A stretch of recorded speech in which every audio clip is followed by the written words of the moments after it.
যেই সরকার নামাজ প্রতিষ্ঠা করে না, যে সরকার ভালো কাজের আদেশ দেয় না, যে সরকার মানুষকে অন্যায় কাজ থেকে ফিরায় না, যাকাত আদায় করার অধিকার তার নাই। সুতরাং এমন এক সময় আসবে যখন আবার আমাদের জন্য সুখ শান্তি ফিরে আসবে। সেজন্য কোরআনের কাছে আসতে হবে। কার কাছে? এই কোরআন হলো সেই কোরআন। আমার নবী বলেছেন, মান ক্বালা বিহি সাদাকা।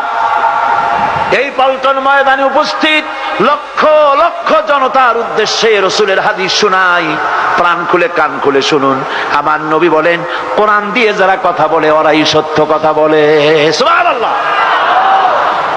আপনার নেতা বক্তৃতা করতে আসে, না আছে কোরআন, না আছে হাদিস, সব নিজেদের মন গড়া কথা, ঠিক কিনা? কোরআন দিয়ে যারা কথা বলে তারা সত্য কথা বলে, কোরআন দিয়ে যারা মানুষকে ডাকে ওরাই সঠিক পথের দিকে ডাকে। যেই ডাক শুরু হয় দুনিয়া থেকে, আর এর যাত্রা শেষ হয় জান্নাতুল ফেরদাউসে গিয়ে।